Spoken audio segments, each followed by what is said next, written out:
The woman was already on her knees when Daniel stepped between her and the men pointing cameras at her. "She's my wife." The words came out before he could think. The billionaire woman stared at him. So did everyone else. For 3 terrible seconds, the hotel ballroom went completely silent. Then someone whispered, "Her husband." Daniel swallowed hard. He had never met her before tonight, and now he had just claimed to be married to her. 20 minutes earlier, Daniel Brooks had been standing behind a service table, replacing a broken coffee urn. At 38, Daniel was used to being invisible. He worked nights as a maintenance technician at the Grand Meridian Hotel, taking whatever overtime he could get because his 8-year-old daughter, Lily, needed new hearing equipment before the school year began. His wife had died 4 years earlier.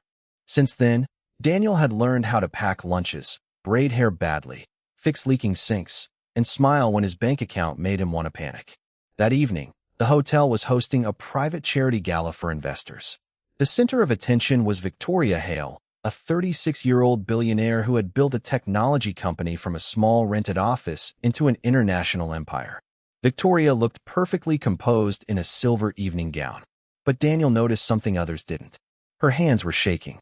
Then a man in a dark suit approached her. Daniel recognized him. Marcus Reed, Victoria's former business partner. Marcus wasn't supposed to be inside the event.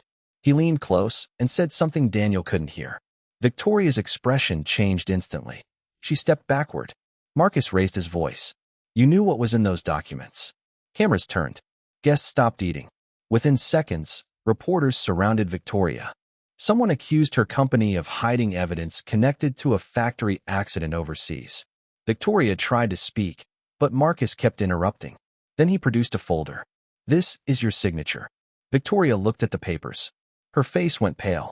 Daniel watched carefully. Something was wrong. Not with her reaction, with the signature. He had spent years repairing machinery. He knew what hesitation looked like when something didn't fit. Victoria wasn't shocked by the accusation. She was shocked by what she was seeing. Marcus stepped closer. "Tell them the truth." Victoria suddenly stumbled. A glass shattered beside her. Security rushed toward the crowd, but the reporters were already closing in. And then Victoria whispered, almost too quietly to hear, "I didn't sign that." Marcus smiled. Nobody believed her. Daniel did. Not because he knew her, because he knew what it looked like when someone was telling the truth and realizing no one cared. Then Victoria's eyes found his. For one strange second, she looked terrified. Daniel remembered Lily. He remembered how many times his daughter had looked at strangers when her hearing device malfunctioned, trying to understand a world that suddenly became silent. Without thinking, Daniel stepped forward. "She's my wife." The room froze. Victoria stared at him. Daniel kept walking. He gently took her hand. Her fingers were ice cold. Marcus laughed. "Your wife?" Daniel looked directly at him. Yes. It was the biggest lie he'd ever told. And somehow it worked. The cameras immediately changed direction. Instead of questioning Victoria about the documents, everyone started asking about her mysterious husband. Security finally pushed Marcus away. Victoria was escorted into a private conference room. Daniel followed. The moment the door closed, she pulled her hand away. "You don't know me." "I know. You just risked your job." "I probably did." She stared at him. "Why?" Daniel looked down at his work boots. "Because everybody else was watching." That answer silenced her. Then Victoria noticed the faded photograph sticking out of Daniel's wallet. "Your daughter?" Daniel nodded. "Lily." Victoria's expression softened. Before she could ask anything else, her attorney entered with another shock. Marcus hadn't forged the signature. Someone inside Victoria's company had. And the forged document was only one of 23. Someone was trying to frame Victoria from within. But there was worse. The investigation showed that Daniel's hotel badge had been used to access a restricted service elevator that night. Daniel's stomach dropped. He hadn't used that elevator. Someone had stolen his access code. Suddenly, the fake marriage wasn't the only thing connecting him to the scandal. Victoria's attorney looked suspiciously at him. Victoria didn't. She simply said, "He's not involved." That was the second time she had defended him. Daniel was suspended from work the next morning. He sat alone in his old pickup outside the hotel, staring at the steering wheel. His phone buzzed. A message from Victoria. "Can you meet me?" He almost ignored it. But he went. She wasn't wearing designer clothes this time. She wore a simple coat and carried 2 coffees. "I owe you an apology," she said. Daniel shook his head. You don't owe me anything. I investigated you. That makes sense. I found something. She handed him a photograph. It showed Marcus meeting someone behind the hotel 3 days earlier.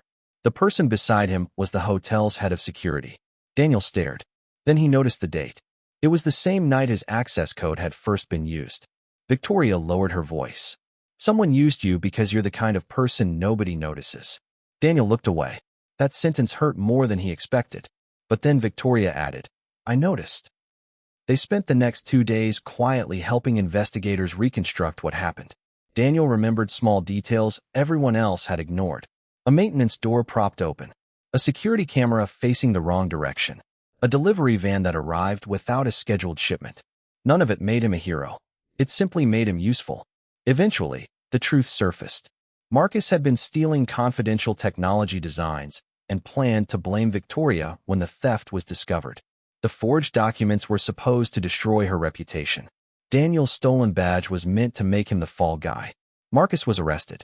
Victoria's name was cleared, but Daniel didn't celebrate. He was more worried about Lily. The investigation had delayed his return to work, and his savings were almost gone. Victoria offered him money. Daniel refused.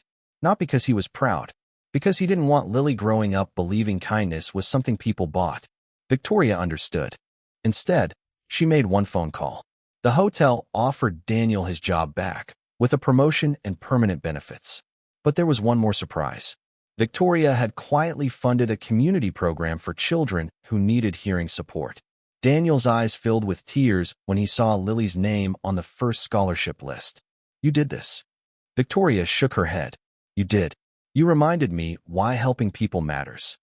The next morning, Daniel arrived at Victoria's office expecting to sign paperwork.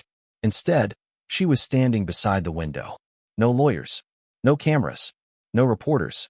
Just Victoria. She turned toward him. I have one question. Daniel smiled nervously. What? She took a breath. Yesterday, you claimed I was your wife. Daniel's face reddened. I know. I'm sorry. I've been thinking about it. He expected her to laugh. Instead, she walked closer. Would you mind if I made the lie true? Daniel stopped breathing. You're proposing? Victoria smiled. I'm asking. Daniel thought about his life. About Lily's unfinished drawings on the refrigerator. About his late wife's photograph tucked into a drawer. About 4 years of learning that love wasn't about finding someone who could rescue you. It was about finding someone willing to stand beside you when life became difficult. He looked at Victoria. I can't promise you an easy life. I don't want easy. I have a daughter. I know. She comes first. Victoria smiled. Then we agree already. Daniel finally laughed. And somewhere in the hallway, Lily's voice came through his phone. Dad, did you fix everything? Daniel looked at Victoria. Then he answered. Not everything. He smiled. But I think we found something better. Because sometimes the most important person you meet isn't the one who saves you. It's the one who sees your worth when you are busy surviving long enough to forget it yourself. And sometimes, one brave lie opens the door to a truth your heart was never expecting.